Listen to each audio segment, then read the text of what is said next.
My name is AJ Riedel, and this is the Thriving Through podcast, the podcast where each week I have real conversations with self-employed consultants about what it really takes to build a profitable consulting practice. So I have a question for you. How do you transform the very people blocking your sales, the gatekeepers, into your biggest revenue drivers? Tom Bennett is here to talk about how he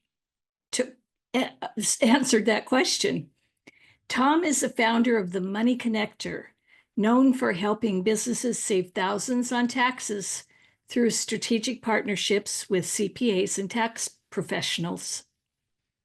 If you're a self-employed consultant looking to learn practical strategies about relationship building, partnership development, and maintaining momentum during the inevitable ups and downs of entrepreneurship, you won't want to miss this episode. Please welcome Tom Bennett. Tom, welcome to the podcast. Thanks for having me. What was your path to becoming a self-employed consultant? Yeah, so my path came from about spending over 7 years in sales, a lot of that in corporate America, and then really what did it for me was I was offering a pandemic relief tax credit through a Fortune 500 company that I was working for. And when that credit came out, I got extremely passionate about actually making a impact on business owners' lives, and I never really had an option to do that. So that became my passion and what I was going to be focused on. And then I helped a client get back a very large amount of money, right? When we're talking savings, so they get about $350,000 back, or essentially in a check. And my commission was a couple $100, and I just realized that I am not being treated like I'm valued here. I'm not going to be able to make the impact I want if I'm getting treated like that. So I ended up actually partnering up with a small firm, connected with them through a local networking group I was in, and really went all in with them at the same time as being a 1099 self-employed partner, and also building my brand and business, the Money Connector, at the same time. And then that was about 3.5 years ago, and I don't plan on looking back. Okay. What's been the hardest thing you've been through in this 3.5 years, and how did you overcome it? There's been a lot of setbacks and a lot of challenges. If I had to pick one, mainly because it was probably the first setback I experienced, was a lot of what I did was paid out through the IRS. So we would get paid out when the client received their credit. And oftentimes, as everyone knows, the IRS isn't the fastest moving. So I have clients still to this day that I have helped over 2 years ago that are still waiting for their check and waiting for their credit. And then we got into some other different tax credit opportunities and have faced the same issue with significant delays. So I would say that would be my biggest challenge. Like I said, I've been self-employed for about 3.5 years, and in my journey, I'm probably looking at least a year, probably more, of income that I'm still waiting on. So that's definitely not the ideal start to self-employment and building up a business, but no one said it was easy. Right. So how did you, I mean, that's a big challenge because you've earned the money, but you're not getting it until they get paid. How do you manage your cash flow and your incoming revenue when in that situation? Yeah, so that's really what really shifted me as the Money Connector, right? So what happened with me is, obviously, that's a large cash flow issue, and you have to be able to quickly pivot. So I had that passion, and will always have that passion of the tax credits and tax savings. And then where I was able to pivot a little bit is we were able to also get into business funding. So we were able to, while we already knew it was a like 4 to 8 month range on when the clients were projected to receive the funds. So we could already work with them and be like, hey, it's going to be 8 months. Obviously, everything going on with the pandemic, people needed additional funds. So we'd be able to offer them business funding in the meantime. And then once those timelines extended significantly, it became a real concern that a lot of businesses needed lines of credit, needed SBA funding, different programs. So that was one option.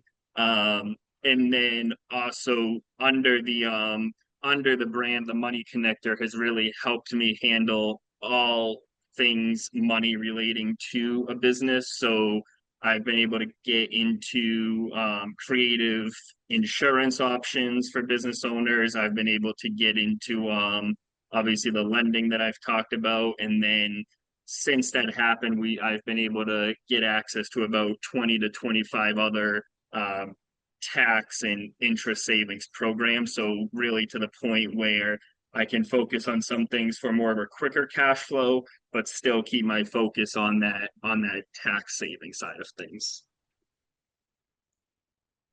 Okay. I want to switch a little bit to how you get clients into marketing. So if a new consultant asked you, how do I get my first 10 clients? What would you tell them based on what's actually worked for you? Yeah, I think what's worked for me is really it's all about building relationships. Obviously that's not as easy to do in the climate we've quickly adapted to with telesales and Zoom meetings, but oftentimes just really being myself and being able to build relationships. And I really get straight to the point when I'm reaching out and mention some sort of value. If this would be beneficial to you, does it make sense to connect now, or is there a better time? And then really just go into a few things and find out how we can help them.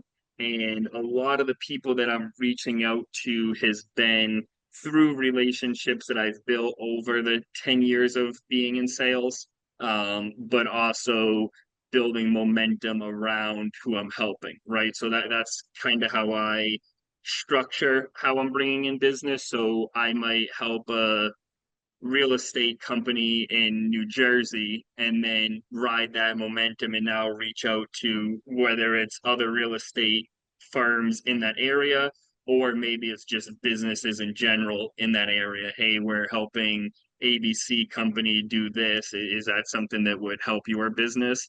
And normally people are pretty receptive to saving a lot on taxes through strategies they might not be aware of. So that's kind of the main approach.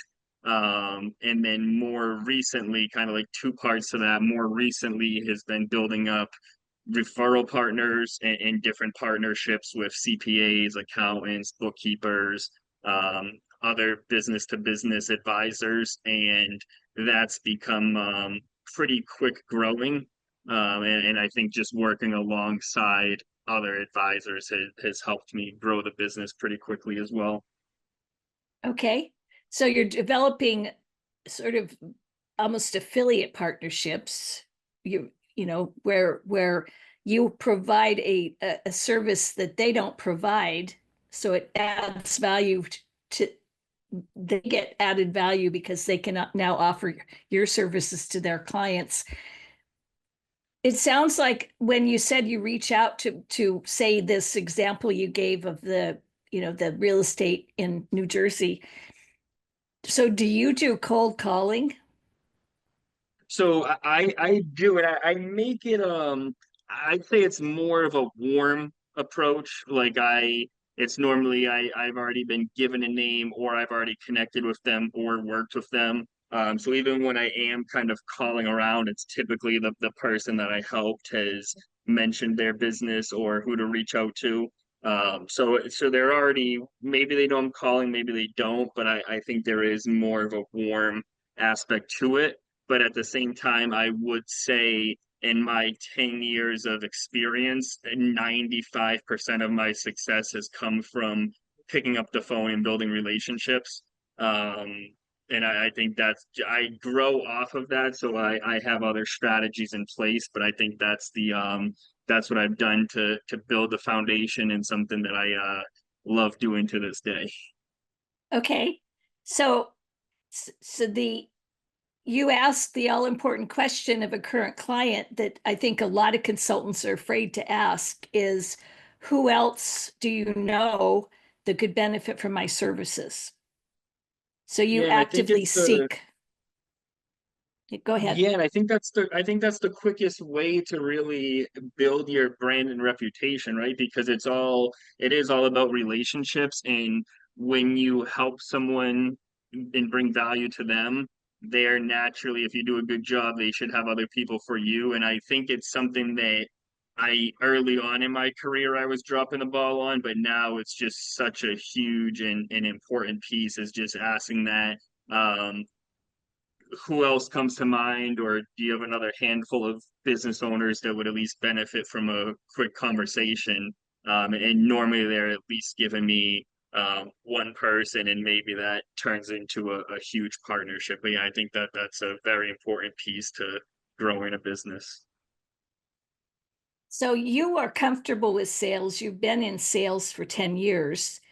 What piece of advice would you give to consultants who have not been in sales? They've been in some other maybe technical consulting, and the idea of sales makes them quake in their shoes. Yeah, no, I think the industry as a whole, when people hear the word sales, I think people typically have a bad connotation around that. I don't. At the end of the day, we're doing a transaction, right? I'm helping a business save money. They're paying me out of that savings. It's a transaction. It's considered a sale, and I'm passionate about that value that I bring. And I think what the issue is, I think a lot of people come into a sales or client acquisition type of business. One, I think they're often either it's two sides, two completely different sides from what I see. I think one, they're scared to ask for the business. And they're making the dials, they're going through the presentations. They even will get to the point where they're bringing so much value and then just kind of leave it there. And then they're wondering why didn't the sale move forward? Why didn't they sign on with us? And it's like, well, did you ask for the business? Well, what do you mean did I ask for the business? Like how'd you leave it with them? Well, we said we kind of check in like a few weeks, or they had to think some things over, and then it's just they never hear back, and the relationship's done.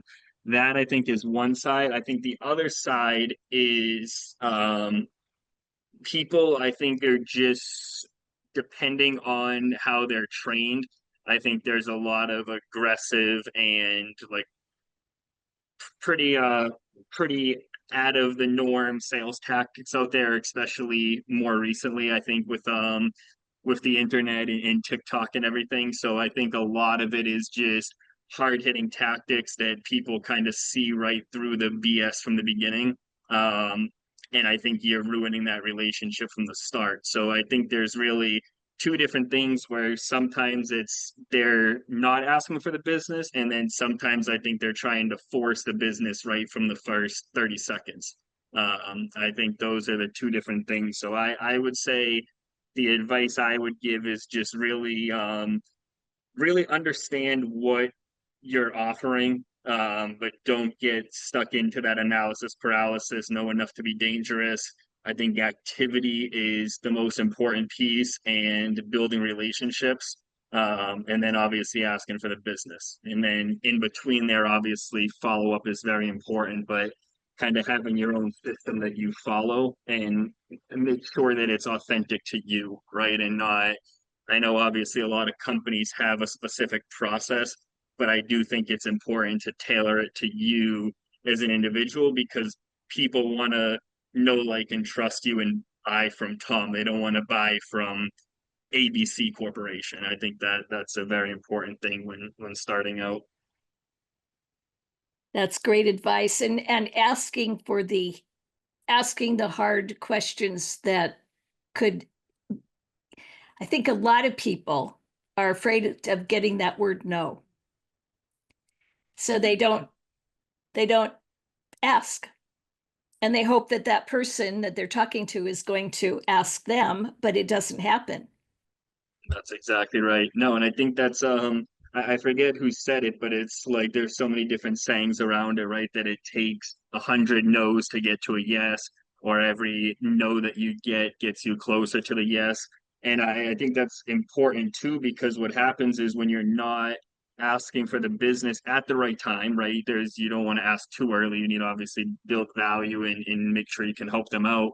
But it's very important to get that yes or no. You get a yes, great, you provide value, help them out, and build that long-term relationship. You get a no, that might mean not yet, or that maybe it's not a fit, and whatever that leads to. But I think when you build up a business, you don't really have time for the maybes, right? And I think you need to quickly find out if it's going to be a mutual fit or not, instead of playing that maybe game and now you're getting into that game where you're just consistently following up, and then 6 months down the road you're still reaching out and the deal's never going to go anywhere. So I think just knowing if it's going to work out or not, and like you said, that yes or no, but no time for maybes. Yeah, yeah. Eliminate the maybes, because the maybes are often no's, but they just don't want to actually say the word no.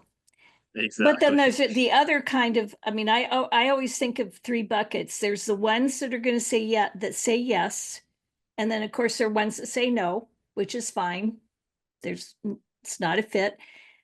But then there's this middle group that is not yet. Definitely. And you may get that less because your outcome that you deliver is money savings. But for a lot of consultants, they simply really aren't ready at the moment, but that doesn't mean that they are a no. They're just a not yet. And that's where lead nurturing becomes so important for the not yets. Absolutely. When we Yeah, no, I talked, think that's a yeah, no, I was just gonna say I think that's a huge point too, because that is a very important bucket, because those not yets, and I obviously deal with that as well. Like I've been talking to someone pretty much all year. We'll probably end up doing business in October. And that is a lot of my line of business, is like kind of wait till the end of the year and then leverage some things. But that you build that up too from activity, and now you're pretty much using that to kind of set up, maybe that's the next quarter, maybe that's the next 6 months, maybe you're using that nurture bucket to set up like next year's revenue. But yeah, I think that nurture approach is very important, not just kind of talk to them, never talk to them again, and then a year and a half later you're kind of starting all over from scratch. So that's a great point. exactly. When we talked earlier, you mentioned that you had a podcast for a while and then you stopped. What happened there and what did you learn from that experience? Yeah, no, so I started a podcast, Small Business Big Moves, right? And the reason behind that podcast was really solely focused on the research and development credit that I was helping businesses with. And I put that strong emphasis on small businesses making big moves, because we were able to get a lot of the money that they invested into the business back to them. So that was a very exciting opportunity.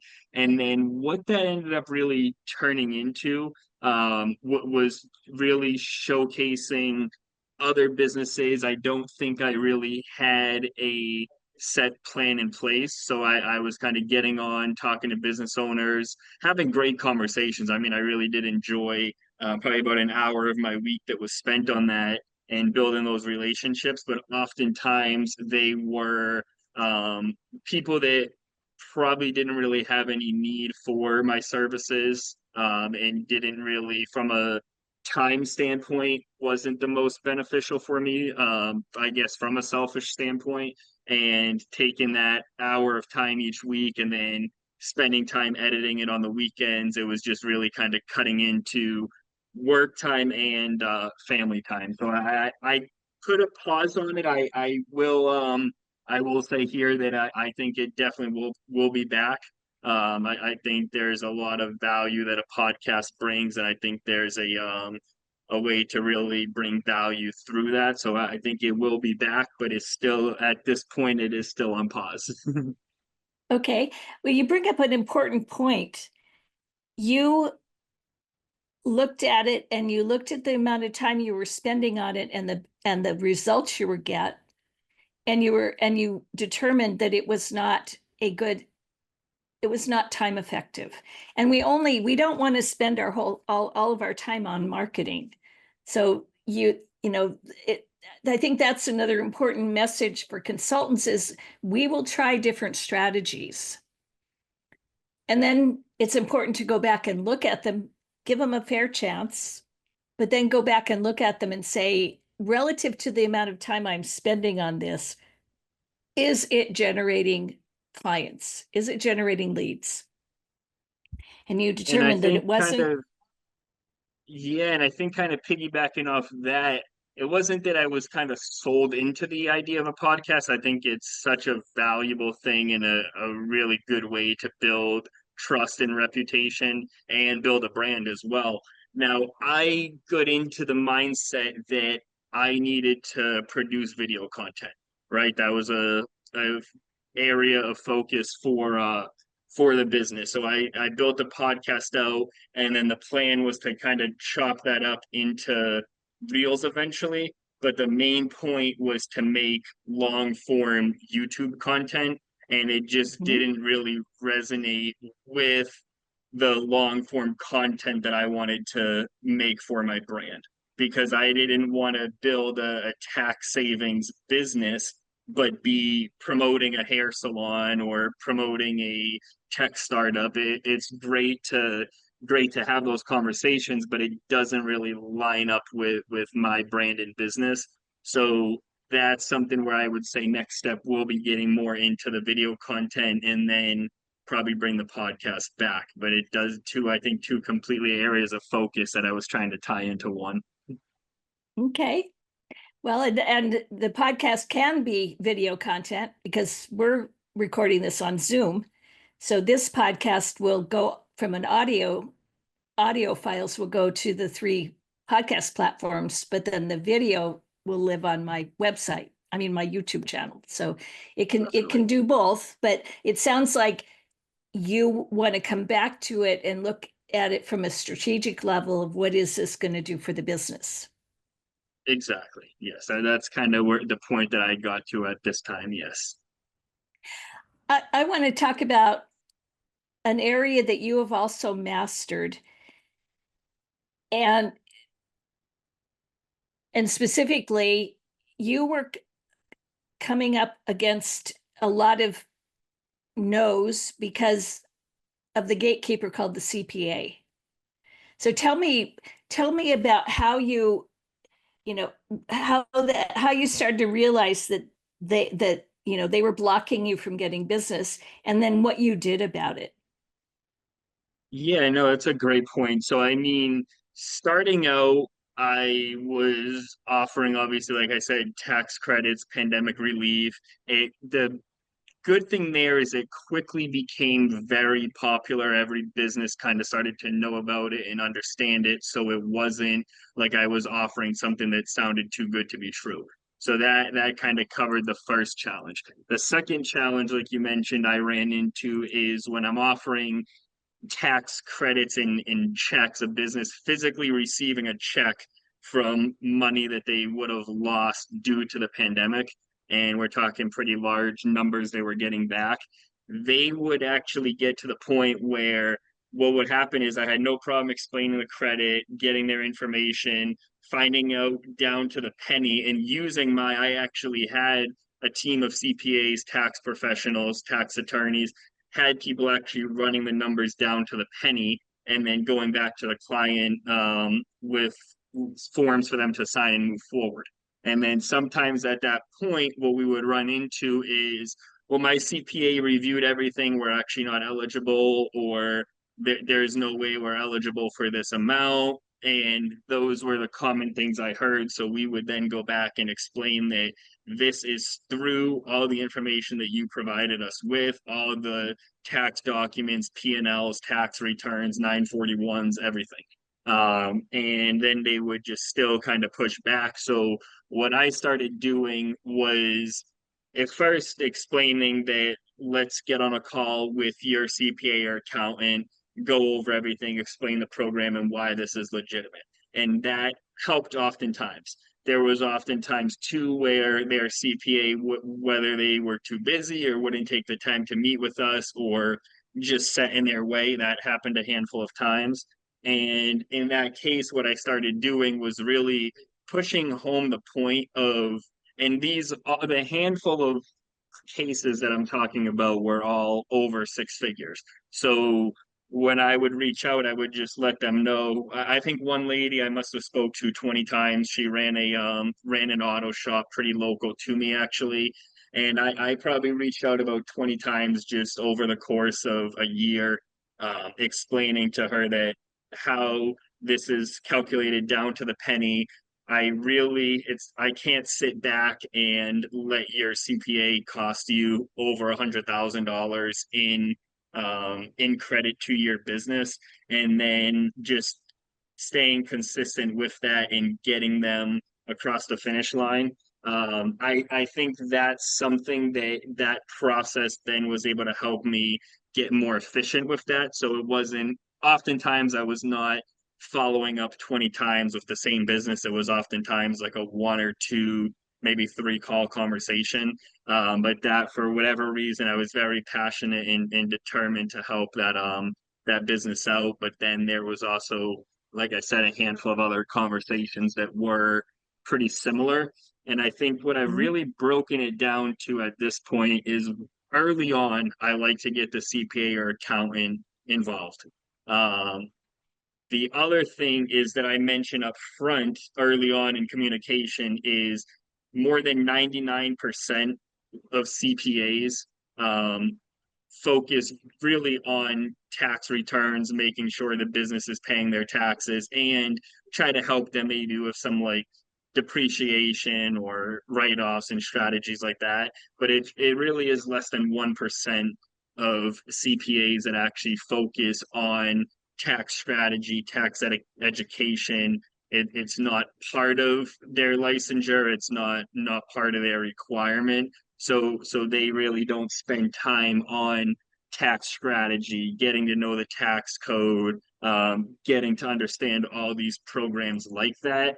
And due to that, building these relationships, I actually recently put even more focus on the CPA partnerships because it's such a strong partnership with what I do and what they do.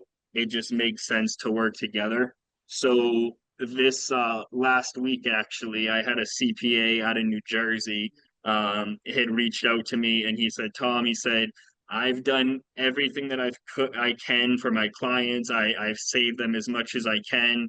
Um, I like what you're doing. Can you please tell me what you can do for them? And we're talking, this was really like the second time talking to the CPA, sent me four very strong cases right off the bat. I think we're still building a strong relationship, and he's already brought me those four clients potentially.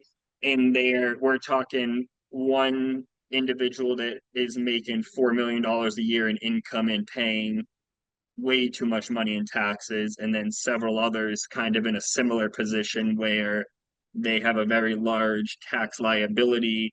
And there's just the way that we do it is everything we do is 100% IRS backed. It's all in tax codes. Everything has been through tax court and came back with no change. So these are all legal opportunities for business owners that are really just, they've never been given this information. So when a CPA has that, like we talked initially, that pretty much I look at it that oftentimes it seems like the CPA runs the small business owner's business. So when you build Mhm. that relationship and they say, hey, see where you can help them out, if we can help them out, they're going to move forward. I mean, I think that's pretty much a given because their CPA sent them. So it started off as a challenge, and now I've really kind of finally got it to the point where it's becoming probably the main source of my revenue, is I think what will probably happen within the next few months.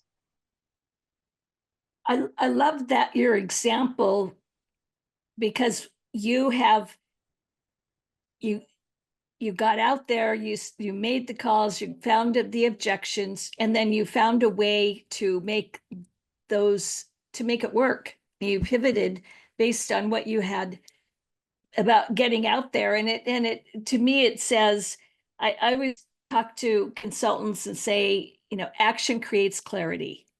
I mean, there's a tendency to sort of stay in our little ivory towers and try to perfect our message before we go out and start talking to people about it. And this story is a great example of, you wouldn't have known that you had this gatekeeper that was going to be a problem if you hadn't been out there talking to clients or potential clients. And once you knew that, then it's making lemonade out of lemons. It's how can you turn these people who were gatekeepers into collaborators or alliances. I love that. I want to move to some lessons learned and advice. What would you do differently if you were starting your consulting practice today, knowing what you know now? That's a great question. So I think knowing what I know now, I think I was very fortunate with the start I had, right? So the way that I was kind of able to come in, have good partners from the start, have a offering that was a no-brainer, and really just take my drive and commitment to just making it happen. I think bundling that all together was able to kind of bring me success up front. I think with that as well was I was jumping into it with a program that I knew would not pay me for most likely at least 6 months. So that was obviously very challenging, kind of making sure that I was able to have enough money saved up, making sure that I was able to kind of get everything that I had built out and earned from the previous employer I was with. And thankfully, the timing just kind of lined up. But I would say starting out, I would just say making sure that I have a full picture plan, right? From marketing, from systems, from operations, from even maybe having a team. I think that's one area that would have streamlined my results, and really just having a strict plan for the day.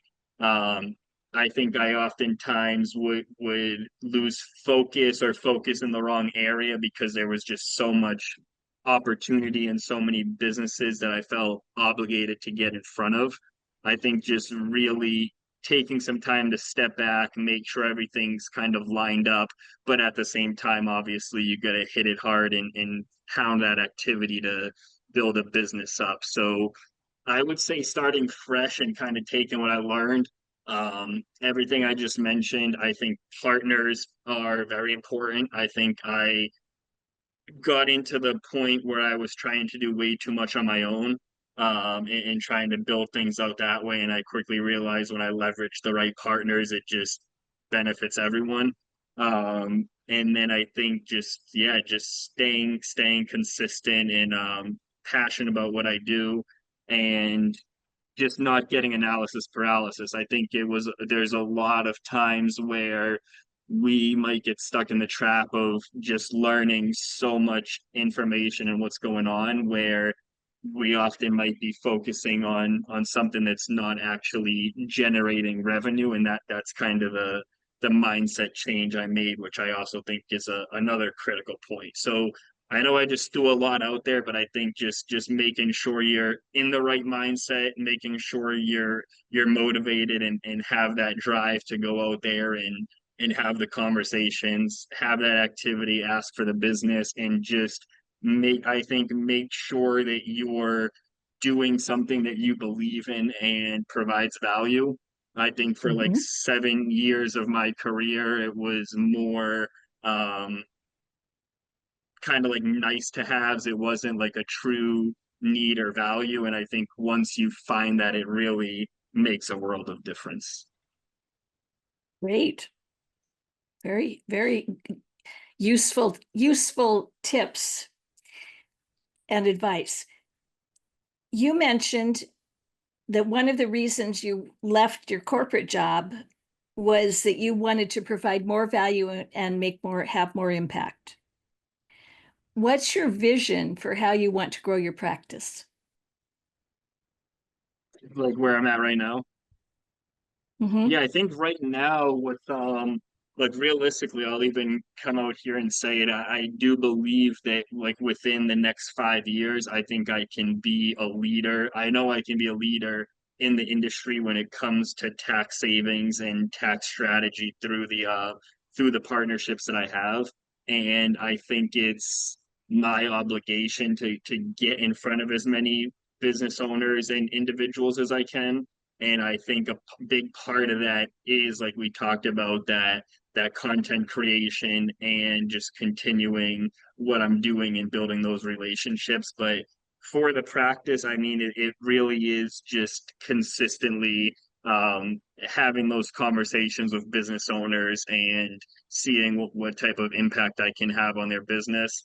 And we know very early on. What I love is that I know early on if I can or can't help them, and I'm never going to waste a business owner's time. So I'll let them know right up front, hey, we might be a little ways away from this, but let's check back in 6 months and kind of see where you're at. And that oftentimes leads to business. So I think it's been, I'd say, 3.5 years, a little over 3.5 years of kind of building this out. There's been a lot of ups and downs. There's been a lot of pivots. There's been a lot of changes in the offerings, but have always kind of aligned at the core of what the brand represents in connecting businesses to money.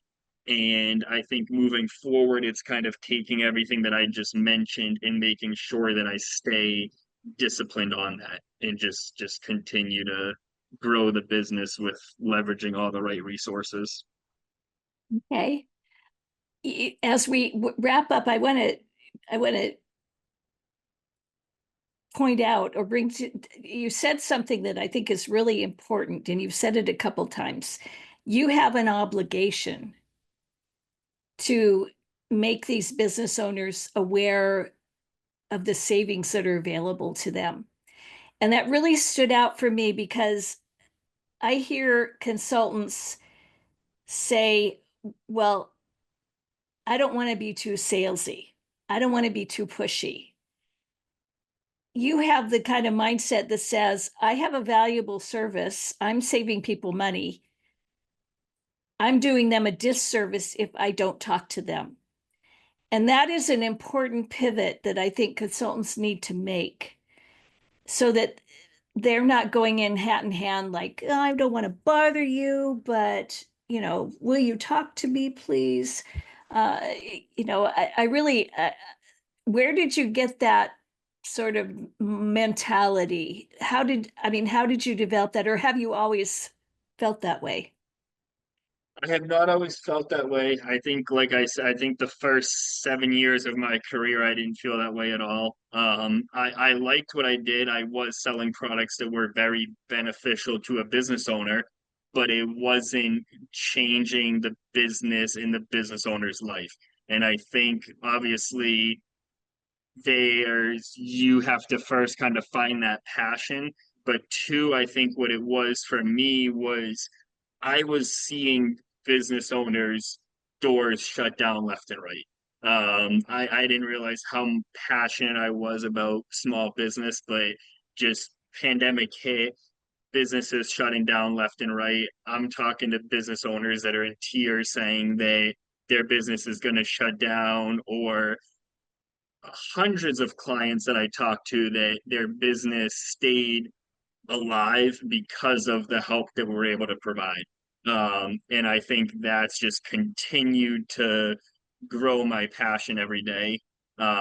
Because I know that I truly am making a difference for business owners. And yes, the majority of the businesses that made it through the pandemic are getting in a better spot right now. But there's still a large amount that are still facing financial challenges.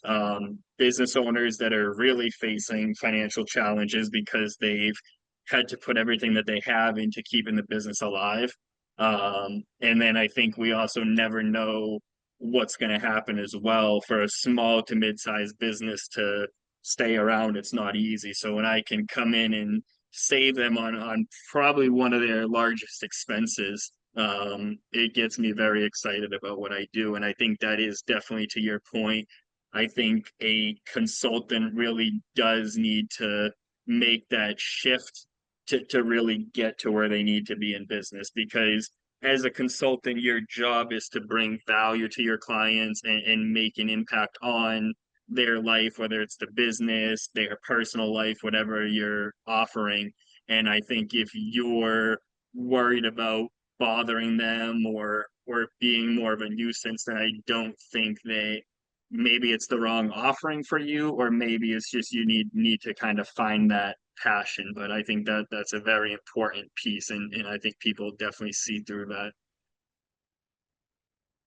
That's another important point is what value, be very focused on what value you deliver to your clients, what outcomes you deliver to your clients. And I think, again, a lot of consultants say, I can do all sorts of things. I can give them this outcome, this outcome, this outcome, depending on what their needs are. Well, you can't communicate that directly to them. I mean, you have a single-minded message. I'm going to save you money and maybe keep you in business. During the pandemic, it was like, this could be the difference between you closing your doors and being able to stay open. Very, Definitely. very single-minded focused message, which, when somebody is in the position where they're struggling with revenue, that's going to be a very compelling message, and they're going to listen to you. So that's really good. And I think that's probably, do you have any last words of advice for self-employed consultants who are struggling with the feast or famine cycle? No, I mean, I think it's unfortunately, I think it's an important part of the business, right? I think it's very important for business owners and entrepreneurs to have those ups and downs. I think that that's why it's called entrepreneurship. I think that that comes with it. But I mean, I think there's going to be, no matter what you're doing, I think there's going to be times, probably every month, where you're like, you know what, it'd be easier to really just kind of pack things up and go back to whatever else that might be. Or and I think that oftentimes is just a sign of growth. I think it's normally like you get through that, and then you get a big win in business or something else comes out of that. But I think it's very important, I think, as a business owner, self-employed entrepreneur, I think it's really important to truly like find out who you are, um, as a person and business owner, and just stay true to that.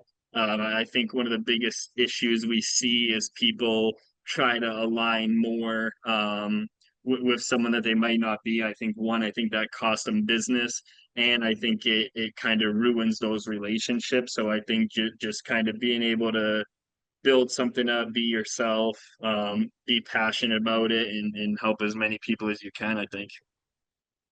Yes. And along with that, recognize that you're not for everybody. Absolutely. Definitely. You're looking for the right fit. So part of the process of selling is to make sure that they meet your qualifications. It's not just taking any client, it's clients that meet the criteria, the kind of clients you value and want to work with. Yeah, no, I think that's critical. Especially like when you get into like depending on what you're offering, if there's any sort of like implementation or customer service or multiple steps in the process to get them onboarded. I think if you're having questionable conversations with them, but they're still moving forward, I think it's just oftentimes that's just gonna create disasters down the road. Whether they start giving your team a hard time, or they decide 3 months down the road that maybe they're going to charge the product back, or maybe they just decide that they're going to up and leave, whatever that looks like. But I think that you can definitely tell that early on, to your point, if it's going to be a mutual fit or not. Makes sense. Well, that's a wrap for today. Thank you very much for being a guest on the Thriving Through podcast. Thanks, AJ. Appreciate it. What a conversation with Tom Bennett. If there's one thing I want you to take away from today's episode, it's this: your biggest obstacle can become your greatest opportunities when you're willing to pivot and think strategically. Tom turned CPAs from gatekeepers into partners and built a thriving practice by embracing the mindset that he has an obligation to help business owners, not by being pushy, but by genuinely believing in the value he provides. Here's your action step. Pick up the phone this week and ask one current or past client this simple question: who else do you know that could benefit from a quick conversation about, and then fill in your service? Don't overthink it. Don't perfect your pitch. Just ask. As Tom proved, 95% of his success came from building relationships through direct conversations. One referral conversation could change the trajectory of your practice. Remember, action creates clarity. You won't know what obstacles you need to overcome or what opportunities exist until you start having those conversations. So pick up the phone. That's a wrap on this episode of Thriving Through. I'm AJ Riedel, and I'll see you next week for another real conversation about what it takes to build a profitable consulting practice.